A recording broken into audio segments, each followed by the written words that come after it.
Ô, Ana, hoje a gente vai abrir o nosso podcast com uma dica cultural.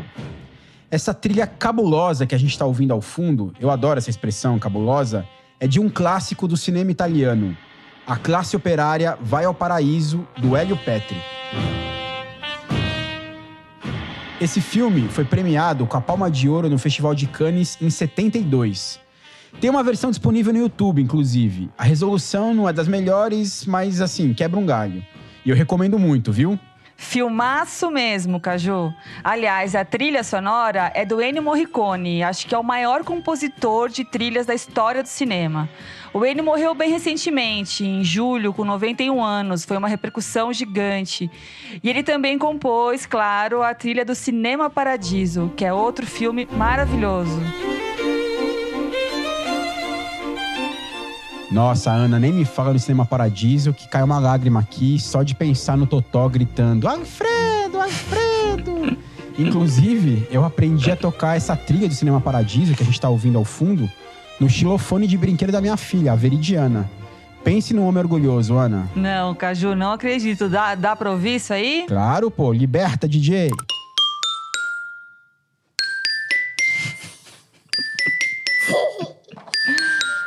Meu Deus do céu, é o Ennio Morricone ressuscitado, perfeito. E que coisa deliciosa essa risadinha da Veridiana no fundo. Obrigado, Ana, muito obrigado. Mas vamos voltar aqui pro A Classe Operária Vai ao Paraíso? Esse filme é daqueles que fazem um retrato muito fiel de uma época. Ou, para usar aquela expressão alemã que tá na moda, de um Zeitgeist. Zeitgeist, para quem não sabe, quer dizer espírito do tempo. E o curioso é que esse filme foi lançado quando aquele mundo das grandes indústrias, da massa de operários organizados em sindicatos, estava começando a se desintegrar. Como a gente disse no programa passado, o grosso da população mundial hoje está empregada no setor de serviços. Essa guinada de uma economia que tinha como base a indústria para uma economia baseada nos serviços aconteceu na virada dos anos 70 para os 80. Já vai aí meio século. E é por isso que quando a gente hoje vê essas fábricas antigas, bate até uma nostalgia, né? Pois é, Ana. E você tocou num ponto muito interessante que gera um belo de um debate entre os estudiosos. Será mesmo que a gente está vivendo uma era pós-industrial? Quando a gente olha para a organização do trabalho no setor de serviços, né, que, como a gente disse, emprega hoje a maior parte das pessoas, essa pergunta fica ainda mais difícil de responder. Um sociólogo americano chamado George Hitzer estudou o exemplo do McDonald's e concluiu que a lógica industrial está vivíssima na cadeia de produção do serviço de venda de Big Mac. Uma pessoa tira o pedido, outra frita um hambúrguer, outra monta o sanduíche. Até o consumidor na fila faz parte dessa linha de produção. É um bom ponto. E a gente pode estender esse raciocínio até trabalhos bem atuais, né? O motorista da Uber, o motoboy do iFood. O trabalho deles é tão milimetricamente programado pelo algoritmo que talvez nem seja tão diferente assim do trabalho mecânico do operário que ficava lá apertando parafuso. Exatamente, Ana. E hoje a gente vai discutir como o trabalho vem sendo organizado desde o começo do século passado para tentar projetar o futuro. E aí a gente vai mergulhar em alguns conceitos que até são familiares, mas que muitas vezes a gente não sabe exatamente o que querem dizer, por mais que eles invadam as nossas vidas por todos os lados. Taylorismo, Fordismo, Toyotismo, Uberização. Quais são as semelhanças e as diferenças entre esses sistemas de organização do trabalho? Como eles se entrelaçam? Ou, como diz o título desse episódio, tentando fazer um exercício de imaginação que atravessa aí quase um século, o que Henry Ford diria da Uber? Eu sou o Carlos Juliano Barros, o Caju. E eu sou a Ana Aranha. Seja bem-vinda, seja bem-vindo a mais um episódio do Trabalheira, um programa da Rádio Batente.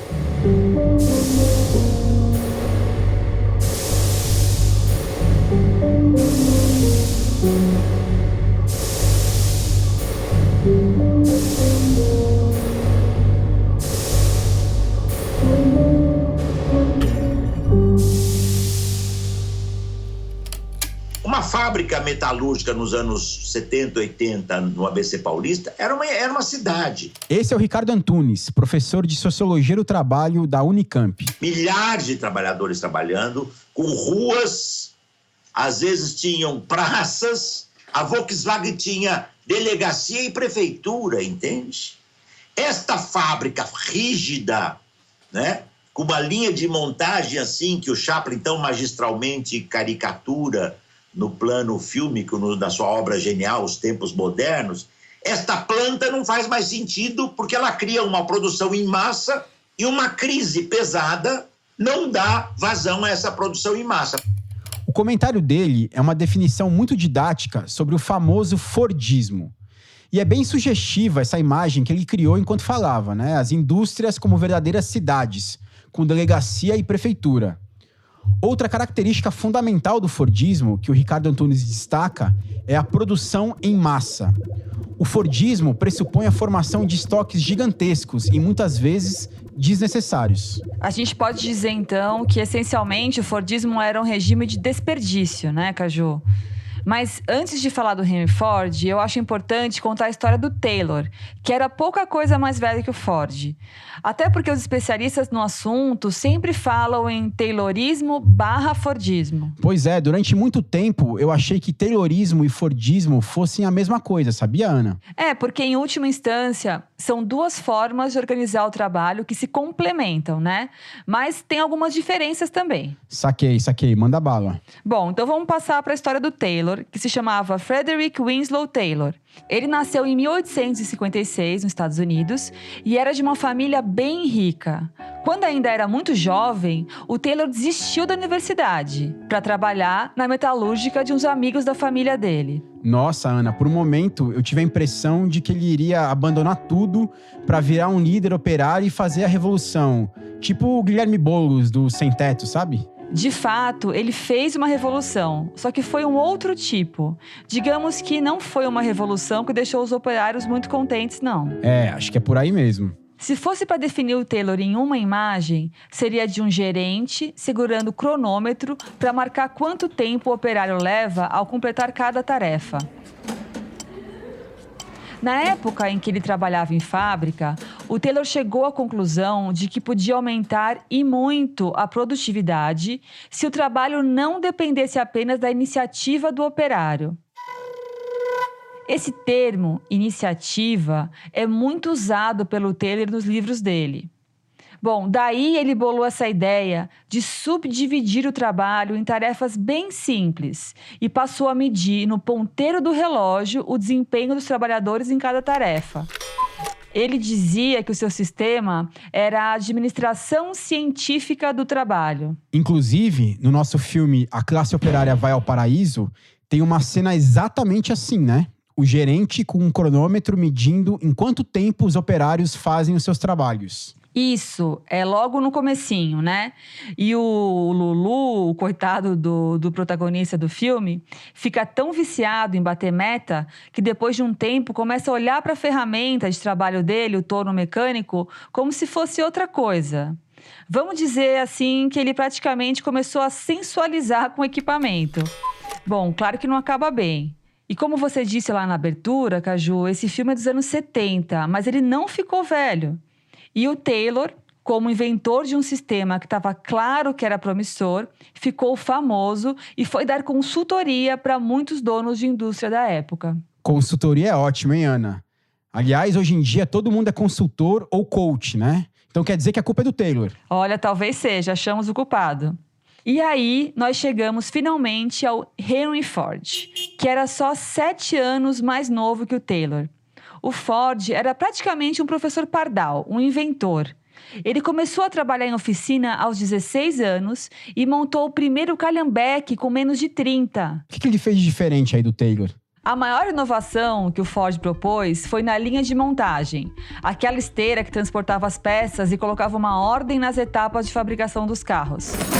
Aliás, você sabia, Caju, que ele se inspirou nos frigoríficos lá de Chicago? Opa, claro que eu sabia, Ana. Agora é hora de um alto jabá aqui, tá? Eu sou um dos diretores de um documentário sobre trabalhadores em frigoríficos que se chama Carne e Osso. Dá pra achar fácil o filme no site da Repórter Brasil pra quem quiser assistir. É um ótimo documentário mesmo, eu recomendo. Aliás, eu conheço uma pessoa que ficou tão chocada com as condições de trabalho que aparecem nesse filme que ela virou vegetariana depois que assistiu. Putz, não sabia não, Ana. Bom saber, hein? Pois é. Voltando ao Ford, ele se baseou no sistema de desmontagem, vamos chamar assim, dos bois nos abatedouros. Isso mesmo, separar peça a peça esses animais, separar a picanha da maminha. Esse processo de desmontagem dos bichos foi idealizado pelo Gustavus Franklin Swift. Sim, é esse Swift mesmo que você conhece, aquela marca de carne bem famosa. Olha, disso eu não sabia não, hein, Ana? Eu só sei que, na verdade, hoje a Swift faz parte do grupo JBS do Joesley Batista, aquele mesmo, né, que grampeou o ex-presidente Temer. Agora, é impressionante como as marcas se mantêm ao longo do tempo, né, Ana? É, tem que manter isso aí, viu, Caju? Bom, não tem dúvida que o sistema do Ford deu muito certo. Antes, a montagem do chassi de um automóvel era feita por uma única pessoa. Na linha de montagem do Ford, essa tarefa passou a ser feita por 84 operários. Daí, o tempo de montagem do chassi caiu de 12 horas e 8 minutos para 1 hora e 33 minutos. Rapaz, que produtividade, hein, Ana? Então, eu fiz a pergunta, que é o mote do nosso episódio de hoje, o que Henry Ford diria da Uber, para Ludmila Bilho, uma pesquisadora que tem se destacado bastante pelos estudos sobre a uberização do trabalho. É interessante, né? Quando você falou para mim, a pergunta seria o que o Ford diria, né, da Uber. Essa questão, ela dá muito pano para manga, né? Porque acho que é isso, a gente não está discutindo só uma forma específica de organização do trabalho, né? O Gramsci falava que o Fordismo é um modo de vida, né? Então, a gente está discutindo a subjetividade, os valores, as regulações do trabalho, as formas do consumo, a gente está discutindo tudo. Cara, eu gosto muito da Ludmila e gosto antes dela virar modinha, viu? Ela fez um estudo incrível sobre as revendedoras da Natura, que são uma espécie de embrião dos trabalhadores uberizados aqui no Brasil. Mas enfim, essa é outra história, quem sabe para outro episódio. Acho que essa fala dela foi bem na mosca, porque o Fordismo é mesmo um modo de vida. O próprio Ford tinha uma frase icônica. Ele falava assim: você pode escolher a cor do carro que quiser, desde que seja preta. E as pessoas, de fato, entraram de cabeça nesse mundo de consumo em massa de produtos totalmente padronizados. Mas se a gente fizer uma comparação com os produtos de hoje em dia, em que muita coisa já é customizada, essa ideia do Ford começa a soar fora de moda. Mas, escuta, a Ludmila acabou não respondendo a pergunta, né? O que o Henry Ford diria da Uber? Então, ela respondeu sim. É que a gente vai ouvir mais pra frente. Antes disso, a gente precisa falar de toyotismo. Suspense. A indústria japonesa percebia, tá certo, no pós-Segunda Guerra, que ela tinha, digamos assim, um obsoletismo, um ritmo lento, né, que estava num patamar muito inferior ao da indústria automotiva norte-americana e também europeia. E foi então que se desenvolve o chamado modelo toyotista ou onista, onde, apesar de certa continuidade ao taylorismo e ao fordismo, ele trouxe elementos de descontinuidade, ou seja, de diferenças muito importantes. Por exemplo, um fundamento da indústria fordista é a produção em massa. A indústria toyotista não supõe a produção em massa, ela supõe a venda comandando a produção. Ou seja, eu vendo o carro na agência de concessionária de veículos, eu vendo o carro lá, e a partir da venda, esse é o modelo ideal japonês, eu aciono uma tecla de começar a produção. Qual é a grande sacada capitalista aí? Eu só produzo o que eu vou vender, ou melhor, o que eu já vendi. A história do toyotismo, apesar de ser menos glamurosa, digamos assim, que a do fordismo, também traz reviravoltas bem interessantes. Esse sistema foi criado por um engenheiro chamado Taiichi Ohno. Por isso que o Ricardo Antunes falou em onismo. E só uma curiosidade aqui sobre o Ohno. Ele era filho de pais japoneses, mas nasceu na China. O toyotismo é que concebeu a ideia do just in time, ou seja, a venda é que comanda a produção, justamente para evitar os estoques desnecessários. Por isso, inclusive, que o sistema pensado pelo Ohno também ficou conhecido como produção enxuta.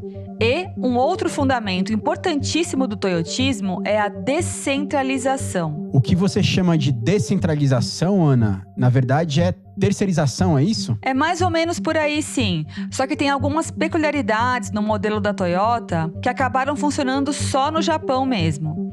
Por exemplo, a empresa tinha um núcleo duro, uma minoria de funcionários muito qualificados e bem remunerados.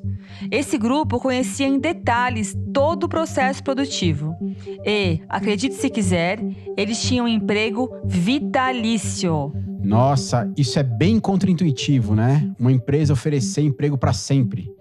Enfim, o que mais tinha de diferente no toyotismo, Ana? Olha, ao contrário do taylorismo/fordismo, em que cada operário desempenhava uma função muito específica na linha de montagem, foi o toyotismo que criou a figura do trabalhador multitask, o multitarefa, que operava várias máquinas ao mesmo tempo. O multitarefa está bem dentro do nosso zeitgeist, para usar de novo esse termo que você tanto gosta, né, Caju? E sem falar no lance dos ciclos de controle de qualidade, em que os trabalhadores eram estimulados a dar pitaco sobre o processo produtivo. No fordismo, por exemplo, isso não acontecia. Era uma função que cabia só aos gerentes. Os papéis eram muito delimitados. Ana, parabéns. Que aula sobre toyotismo, hein? Agora, pegando o gancho nos seus comentários, eu lembrei de um exemplo que ilustra muito bem a diferença entre toyotismo e fordismo. A Fordlândia. Na Fordlândia, ficava ali às margens do rio Tapajós, no Pará. Para quem nunca ouviu falar dessa história, ou para quem só tem uma vaga lembrança, a Fordlândia foi um mega empreendimento idealizado pelo próprio Henry Ford nos anos 20. A ideia era produzir borracha a partir de látex das seringueiras ali da Amazônia mesmo. Cara, essa história é uma loucura total. O Ford não queria ficar refém da borracha que era produzida pelas colônias da Inglaterra, principalmente na Malásia. Aí ele teve uma ideia faraônica: construir uma cidade e uma fábrica no meio da floresta, na Amazônia paraense. As coisas caminharam relativamente bem até meados dos anos 40, quando inventaram a borracha sintética. Aí a Fordlândia não aguentou a pressão, mas, acredite se quiser, ela ainda existe. É um museu a céu aberto. Os prédios da igreja, da fábrica, as casas de arquitetura tipicamente americana, tá tudo lá até hoje. Caindo aos pedaços, mas tá tudo lá. Ana, já que a gente começou nosso podcast de hoje com uma dica cultural, vamos também dar uma dica de turismo, né? Visite Fordlândia no Pará, mas só depois da pandemia. Bom, unindo a ponta turística com o nosso assunto do episódio de hoje, o que mais chama atenção no exemplo da Fordlândia é essa ideia de uma cadeia de produção altamente centralizada. Ou seja, o Ford se preocupava até mesmo com a produção da borracha dos pneus dos carros que ele montava. É como se, sei lá, a Toyota controlasse uma Pirelli ou uma Michelin da vida. É o exato oposto da lógica de terceirização que a Toyota criou e que predomina até hoje. Ou seja, tentar produzir o mínimo possível por conta própria e contratar o maior número possível de fornecedores. Assim como o consultor, o fornecedor também é um personagem dos dias atuais, né? Todo mundo é fornecedor. Até professor é chamado de fornecedor nas faculdades privadas. Exato, Ana. Eu sei bem disso, viu? Inclusive a parte do atraso no pagamento dos fornecedores. Bom, mas essa é a deixa perfeita para a gente finalmente entrar, então, na uberização. Impressionante como esse assunto cresceu nos últimos tempos, né? E já que você adora fazer jabá, Caju, aproveita e faz aí uma propaganda do Gig, que esse merece. Boa, Ana, pode deixar. Então, para quem se interessar pelo tema, a gente aqui pela Repórter Brasil fez um documentário chamado Gig, a uberização do trabalho. Ele está disponível nas plataformas de VOD, né? Video on Demand, como NetNow, Vivoplay, Claro TV e também está na grade de programação do Canal Brasil. E escuta, o que é gig mesmo? Então, gig vem de gig economy, né? As pessoas têm traduzido por economia dos bicos. Gig também é uma expressão muito usada pelos músicos. Vou fazer uma gig, uma performance, ou seja, é a ideia de que o trabalhador é pago por um job, por uma tarefa específica. Nossa, como a gente abusa das palavras em inglês, né? Mas vale a pena parar um pouco para pensar nesse termo, job. Ele foi estudado num livro muito bom chamado A Corrosão do Caráter, que foi escrito pelo Richard Sennett. Nesse livro, esse sociólogo americano fala da etimologia, da origem da palavra job. No inglês do século XIV, job queria dizer bloco ou parte de alguma coisa que podia ser transportada numa carroça, de um lado para o outro. Tem muito a ver com o sentido atual da palavra mesmo. As pessoas fazem partes, blocos do trabalho, nunca o trabalho inteiro. E a uberização é isso, pagamento por job via aplicativo.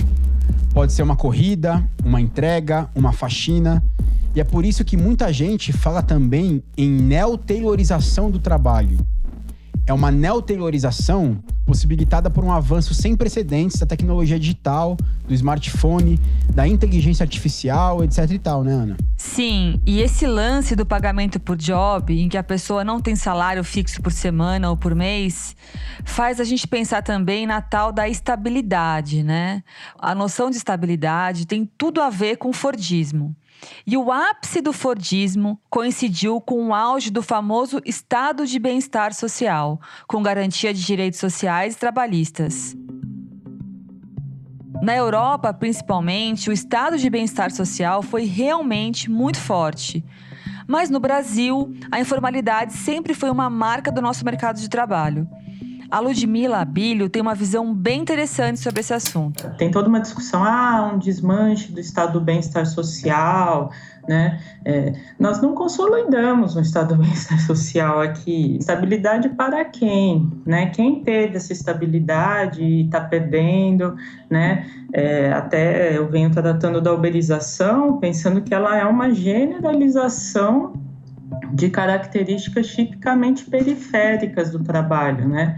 Então, que é essa total ausência de proteção, de garantia, de qualquer regulação sobre o trabalho, onde você joga para o indivíduo toda a responsabilidade sobre a sua própria sobrevivência, né? Então, você não tem uma rede de proteção social. Isso é constitutivo da nossa história, né? Mas, mesmo assim, isso está se transformando. É interessante como as coisas parecem se repetir ao longo da história. No século XIX, o Karl Kautsky, um pensador tcheco, dizia que a Nestlé tinha se transformado no maior laticínio do mundo sem criar nenhuma vaca. Isso porque a Nestlé monopolizava a compra de toda a produção de leite dos camponeses para fazer o processamento industrial. Mas os camponeses arcavam com todos os custos e os riscos da produção do leite. Eles entravam com a terra, com os animais, com as ferramentas e com a mão de obra da família. Se a gente pensar bem, o que a Uber faz hoje em dia não é tão diferente assim.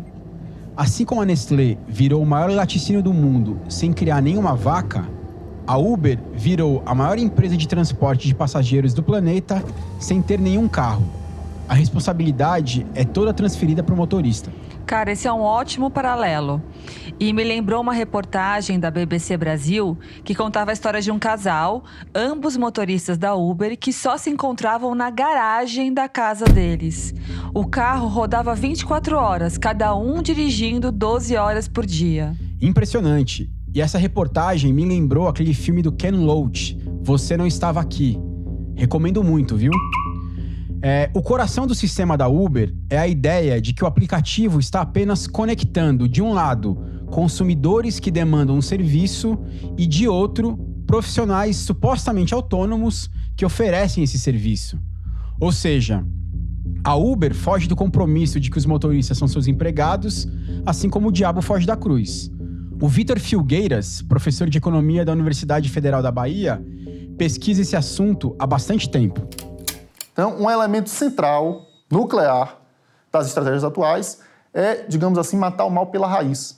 Matar a regulação, o mal pela raiz. Porque se você mantém a relação assalariada explícita, se você aceita que o cara é seu empregado, você vai ter que discutir uma série de limitações que são inerentes àquela condição que você admitiu. Então você vai ter que discutir salário, você vai ter que discutir jornada, você vai ter que discutir condições ambientais, saúde e segurança do trabalho, negociação coletiva. No momento em que você diz que aquele cara não é assalariado, você matou pela raiz o problema. Por quê? Porque você não tem que seguir regra nenhuma. Você pode fazer o que bem entender. Você usa o mercado de trabalho como um elemento coercitivo contra o cara a seu favor. As plataformas definem o preço do serviço, controlam todo o processo do trabalho e até aplicam punições caso o trabalhador descumpra alguma regra. Então, fica difícil acreditar nessa tese de que não existe nenhum vínculo e de que os trabalhadores são realmente autônomos. Mesmo que o motorista ou o entregador, para usar os exemplos mais comuns, tenham liberdade para aceitar ou não uma corrida e fazer o próprio horário. E até porque, Ana, na prática, tem muita gente mesmo vivendo só disso. O dado mais confiável é o de uma pesquisa do ano passado do IBGE, que estimou quase 4 milhões de brasileiros trabalhando para aplicativos. Você falou que a pesquisa é do ano passado, ou seja, antes da pandemia do coronavírus. Hoje esse número deve ser bem maior, né? Com certeza. E tem outra coisa.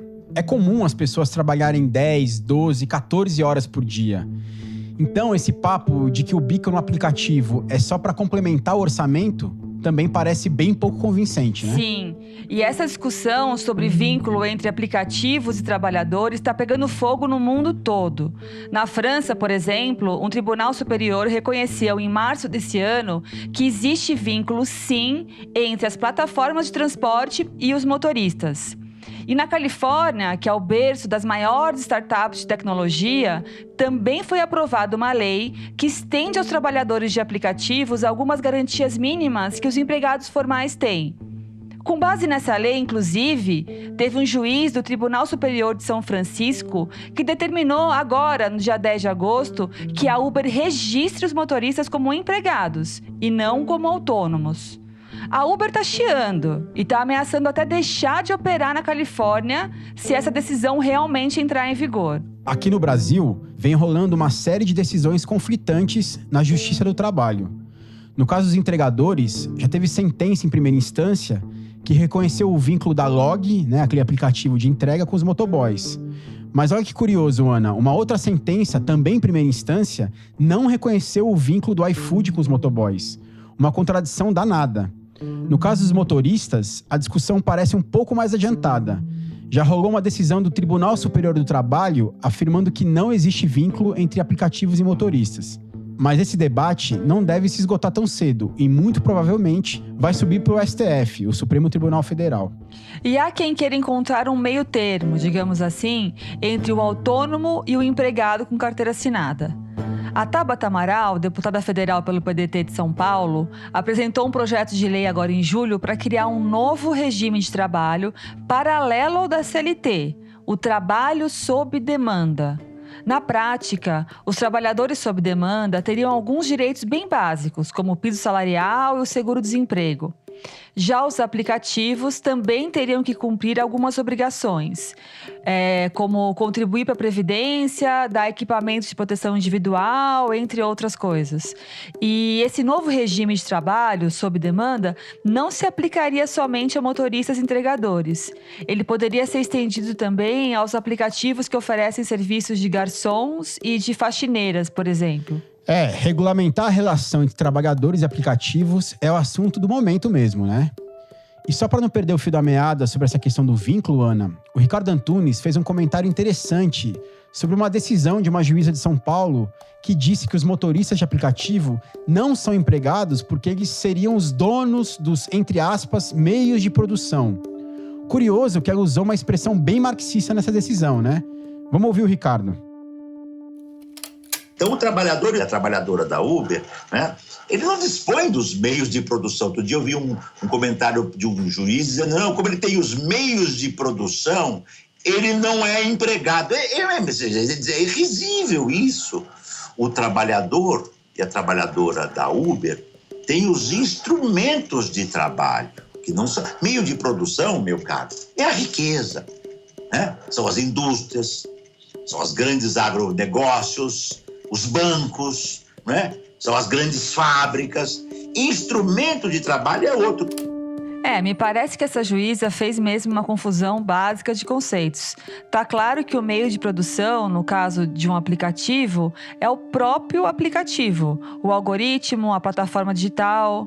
O carro é só uma ferramenta de trabalho, como bem disse o Ricardo. Pois é, exatamente. E essa discussão me lembrou da resposta que a Ludmilla deu para a pergunta que serviu de mote para o episódio de hoje do Trabalheira. O que, afinal, o Henry Ford diria da Uber? Talvez o Ford dissesse, poxa, que boa ideia, né? Você pode pedir para o trabalhador trazer sua própria ferramenta para a linha de fábrica, né? Mas eu acho que é muito interessante, assim, até onde chegou, né? A transferência de riscos e de custos, né? Então, a Uber simplesmente, ela não detém nenhum dos instrumentos de trabalho que estão sendo ali postos, né, para funcionar todos os dias, mas ela detém um meio de produção central, né, que eu venho falando em gerenciamento algorítmico, né, ela detém o poder de controlar e determinar todas as regras do trabalho, né, mas ao mesmo tempo você transfere para o trabalhador um autogerenciamento de si. É o tal empreendedor de si mesmo, tão em voga hoje em dia. Consultor, fornecedor. E aí vem as descrições de cargos que a gente vê no LinkedIn, né? O pessoal se apresenta como CEO de MEI, chefe na empresa eu. Tudo culpa do Taylor, né, Ana? Pô, coitado, Caju, também não vamos jogar tudo na conta dele, né? Bom, mas a gente já falou bastante por hoje. Vamos para a próxima etapa da nossa linha de produção de podcasts? No próximo episódio, a gente vai tentar responder uma pergunta que mais parece um sonho. Será que algum dia vamos trabalhar menos? Demorou, Anas. Vamos para a próxima. Então, obrigado a todas e a todos que acompanharam a gente no programa de hoje. O Trabalheira é uma produção da Rádio Novelo para a Rádio Batente, a central de podcasts da Repórter Brasil. A coordenação geral é da Paula Scarpim. O roteiro original é de minha autoria, Carlos Juliano Barros, com a colaboração da Ana Aranha. O tratamento de roteiro é do Vitor Hugo Brandalize. A edição e a montagem são da Juliana Santana, da Clara Reustab e da Mari Romano. A música do programa é composta pela Mari Romano e pelo João Jabassi, que também faz a finalização e a mixagem do programa.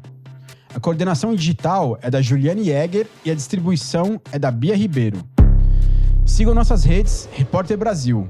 E vale a pena dar uma conferida em outros episódios que já rolaram na Rádio Batente.